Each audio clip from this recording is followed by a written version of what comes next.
আজকে আমি করব এখানে পাবদা মাছের ঝাল।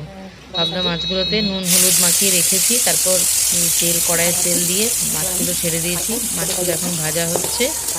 তারপর আমি একটা মাছ ছাড়লাম, তারপর আরেকটা মাছ ছেড়ে দিলাম। এবারে আমি রেডি করব মশলাটা। এখানে দিলাম সর্ষে, 2 রকম সর্ষে দিয়েছি, আর দিলাম পোস্ত, আর দিলাম লাল আর সবুজ লঙ্কা। এবার এই তিনটেকে একসঙ্গে পেস্ট করে আমি মশলাটা তৈরি করে নেব।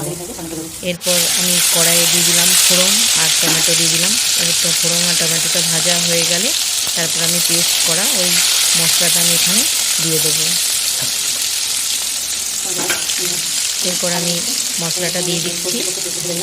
মশলাটা দেওয়া হয়ে গেছে। এবার আমি মশলাটা একটু কষে নেব। এবারে মশলাটা কষা হয়ে গেছে, বাটির জলটা একটু আমি দিয়ে দিলাম। নুন, পরিমাণ মতো নুন হলুদ আমি এখানে মশলাটার মধ্যে দিয়ে দিলাম। মশলাটা একটু কষা হবে। এবার পরিমাণ মতো নুনটা দিয়ে দিলাম, বন্ধ করে দিলাম।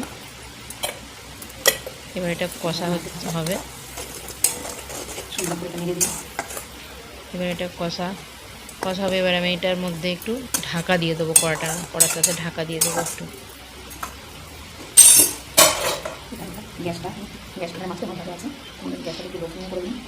এবারে ঢাকা দিয়ে দিলাম। 5 মিনিট হয়ে গেছে। এবার আমি ঢাকা দিয়ে 5 মিনিটের মধ্যে আমি এটাকে খুলে নিলাম। দেখলাম তেলটা উপরে চলে এসেছে। এরপর আমি একটা বাটিতে অল্প পরিমাণে জল নিয়ে নেব।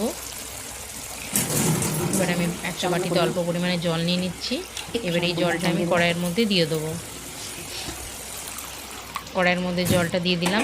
এবারে জলটা একটু মশলাটা সমেত জলটা একটু ফুটে গেলে আমি মাছগুলোকে দিয়ে তারপর আমি নামিয়ে নেব।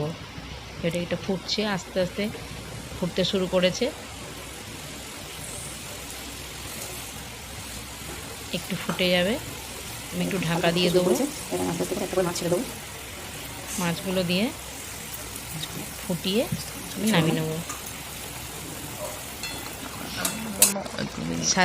সাজাবার জন্য 2টো সবুজ আর লাল লঙ্কা আমি দিয়ে দিলাম উপরে।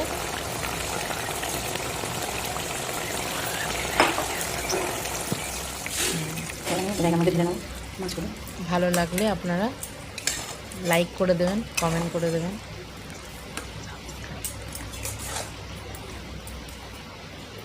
আমার পাবদা মাছের ঝাল রেডি। Thank you.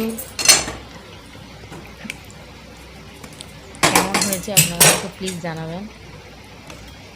পাবদা মাছের ঝাল রেডি। Thank you.